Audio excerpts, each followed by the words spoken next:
மறக்காமல் சேனலை சப்ஸ்கிரைப் செய்யுங்கள், லைக் செய்யுங்கள், ஷேர் செய்யுங்கள், கமெண்ட் செய்யுங்கள். மகாத்மா காந்தி படுகொலை செய்யப்பட்டிருக்கிற அந்த கொடூரமான நிகழ்ச்சி காலத்தை நிகழ்ந்த காலத்தை விட இன்றைய காலம் மேலும் கொடூரங்கள் நிறைந்த காலமாக மாறிக்கொண்டிருக்கிறது. போகிற போக்கை பார்த்தால் இந்தியாவுடைய எதிர்காலம் என்னவாகும் என்கிற கேள்விக்கு நம்மால் விடையளிக்க முடியாத நிலைமை என்பது ஏற்பட்டிருக்கிறது. பன்முகத்தன்மைக்கு இலக்கணமாக எடுத்துக்காட்டாக திகழ்கிற இந்திய நாட்டை மதவெறி சக்திகளை ஆளுகிற நிலைமை ஏற்பட்டால் அது எவ்வளவு ஆபத்து ஏற்படும் என்பதை ஒவ்வொரு நாளும் நாம் இன்றைக்கு அனுபவித்துக் கொண்டிருக்கிறோம். நம்முடைய தேசத்தினுடைய தந்தை இந்திய நாட்டினுடைய விடுதலை போராட்டங்களுடைய நாடி நலத்தாக திகழ்ந்து இந்த போராட்டத்தை மிகப்பெரிய போராட்டமாக தலைவராகி விடுதலை வீரர் என்று போற்றப்படுகிற மகாத்மா காந்தி அவர் வாழ்நாள் முழுவதும் பிரிட்டிஷ் அரசாங்கத்தை எதிர்த்து போராடினார். ஆனால் அப்போதெல்லாம் கூட அவருக்கு உயிருக்கு ஆபத்து ஏற்படவில்லை. ஆனால் விடுதலை அடைந்த நம்முடைய நாட்டிலே தான் அடுத்த ஓராண்டு முடிவதற்குள்ளேயே அவரை கொலை செய்கிற அப்படிப்பட்ட கொடூரமான நிகழ்வு நடந்து முடித்திருக்கிறார். நமக்கு வெளியுலகத்துக்கு தெரிந்ததெல்லாம் இந்த ஜனவரி மாதம் 30ஆம் தேதி அவர் படுகொலை செய்யப்பட்ட செய்தி மட்டும்தான் தெரியும். ஆனால் ஒரு 7 முறை அவரை படுகொலை செய்வதற்கான பல்வேறு சந்தர்ப்பங்களை அவர்கள் பயன்படுத்தி அவர் பயணித்த கால் மீது வெடிகுண்டை வீசியிருக்கிறார்கள். பல முறைகளிலே அவரை தாக்கி படுகொலை செய்த முயற்சித்திருக்கிறார்கள். ஆனால் அப்படிப்பட்ட முயற்சிகள் எல்லாம் வெற்றியடையாத சூழ்நிலையிலே தான் அவர் ராமனை வழிபடுகிற தன்னுடைய இதயத்தை தெய்வத்தை வழிபடுகிற அந்த வழிபாட்டு கூட்டத்தை நடத்தி கொண்டிருக்கிற அந்த சூழ்நிலையில் அந்த வழிபாட்டு கூட்டம் என்று கூட பார்க்காமல் கொடூரமாக அவரை கொலை செய்து முடித்திருக்கிறார்கள். உண்மையிலேயே காந்தியின் மீது அப்படிப்பட்ட ஒரு படுகொலை ஏற்பாடு தொடர்ந்து நடந்து கொண்டிருக்கிற அந்த சூழ்நிலையில் அவரை பாதுகாத்திருப்பதற்கான முடியுமா என்ற ஒரு கேள்வி நமக்குள்ளே இருக்கத்தான் செய்கிறது. ஆனால் என்னதான் நாம் பாதுகாப்பு கொடுத்தாலும் அவரை பொறுத்தவரையில் அவர் எப்போதும் மக்கள் மத்தியிலேயே இருக்க வேண்டும் என்ற அடிப்படையில் உயிரை துச்சமென பிரித்து பாதுகாப்பு ஏற்பாடுகளை நிராகரித்து உயிர்தாய் போனால் போகட்டும், என்னைக்கு போனாலும் ஒரு நாளைக்கு போகத்தான் போகிறது என்கிற அடிப்படையிலே தான் அவருடைய பயணத்தை அவர் மேற்கொண்டார்கள். எனவே இந்த நாட்டின் மதவெறி சக்திகள் ஏற்படுத்தியிருக்கிற சேதம் சாதாரணமான சேதம் அல்ல.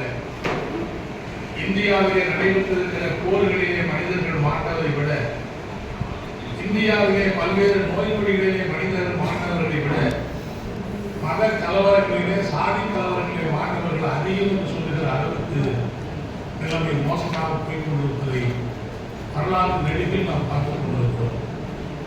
ஒரு மதத்தை அடிப்படையாக வைத்திருக்கிற ஒரு அமைப்பு RSS என்கிற அமைப்பு இந்து மகாசபா என்கிற அவருடைய தொடக்க காலத்தில் இருந்து இப்போது 2025 ஆண்டு வந்தால் அவர் 100 ஆண்டு காலத்தை கொண்டாட போகிறார்கள்.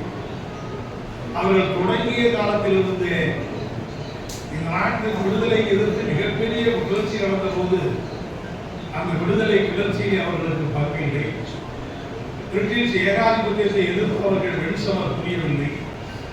சொல்ல போனால் அந்த ஏகாதிபத்தியத்துக்கு சேவகம் செய்கிற அமைப்பாகத்தான் அமைப்பு இருந்தது. விடுதலை போராட்டத்தை எதிர்த்து மக்கள் மதங்களை சாதிகளை மறந்து எல்லாரும் ஒன்றுபட்டு போராடி கொண்டிருக்கிற அந்த சூழ்நிலையில் மத பிரிவினையை உண்டாக்கி அந்த ஒற்றுமையை சீர்குலைத்தவர்கள் தான் இந்த இந்து மகா சபாவும் அதற்கு பின்புலமாக இருக்கிற RSS என்பதை நாம் எல்லோரும் நன்றாக அறிவோம். அவர்கள் விதைத்த அந்த விதைத்தான் ஒன்றாக இருந்த இந்தியா 2 கூறுகளாக பிரிந்து பாகிஸ்தான் இந்தியா என்று பிரிகிற அப்படிப்பட்ட நிலைமை என்பது ஏற்பட்டது. கடைசி வரை மகாத்மா காந்தி இந்த தேசத்தை பிரிவதற்கு நான் அனுமதிக்க மாட்டேன் என்று எவ்வளவோ போராடி பார்த்தார். ஆனால் அது வெற்றி பெற முடியவில்லை. கடைசியாக மதவெறி சக்திகள் வெற்றி பெற்றது. இந்தியா பாகிஸ்தான் என்ற 2 கூறுகளாக நாம் பிரிந்தோம். அதனுடைய ஆபத்தை இன்றைக்கு நாம் அனுபவித்துக் கொண்டுதான் இருக்கிறோம். இந்தியாவுக்கு உலகத்திலே வேறு எந்த நாடும் எது பகை நாடு இல்லை. பகை நாடு என்று சொல்லிக் கொள்கிற நாடு எந்த ஒரு நாடும் இல்லை.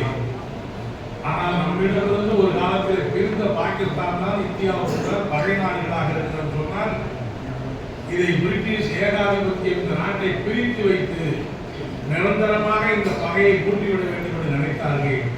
அதற்கு தூவம் போட்டவர்கள் தான் இந்த RSSம் இந்து மகா சபா என்பதை நாம் நன்றாக அறிவோம்.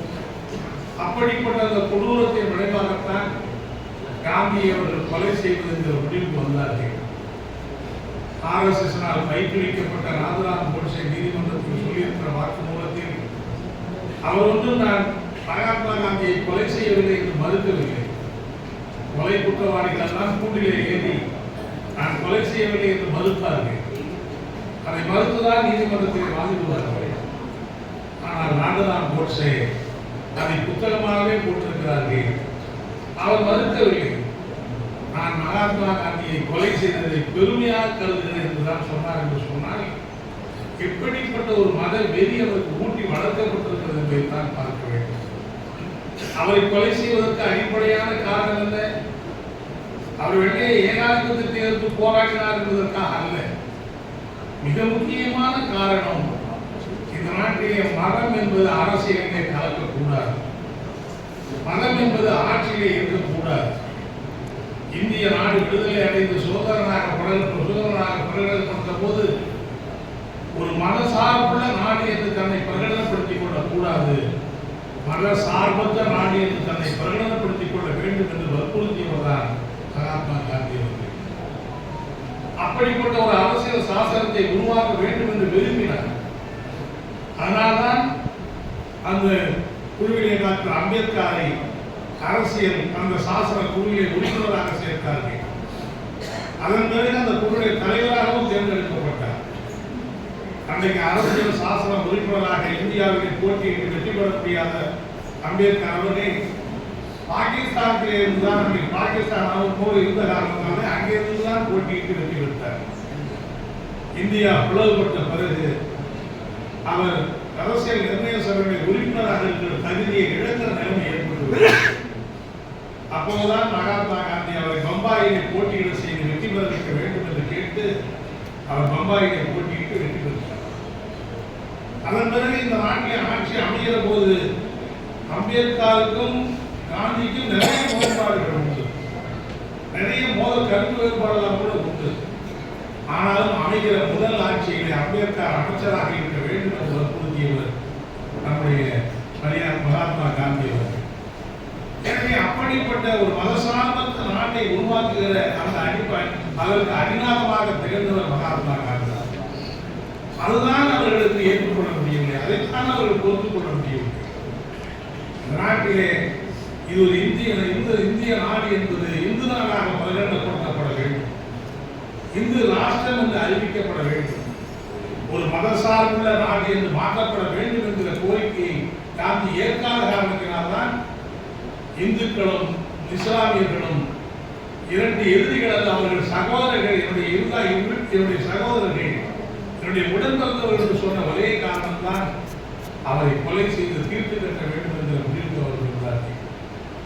ஆகவே அடிப்படையில் இந்தியாவுடைய பன்முகத்தன்மையை சிதைத்து இந்தியாவை ஒரு ஒற்றை மத நாடாக மாற்றி இந்து ராஷ்டிரமாக மாற்றி இன்றைக்கு நாட்டினுடைய வளர்ச்சி இந்த நாட்டினுடைய அடையாளத்தையே அழிக்கிற முறையிலே தான் அவர்கள் செயல்படுகிறார்கள்.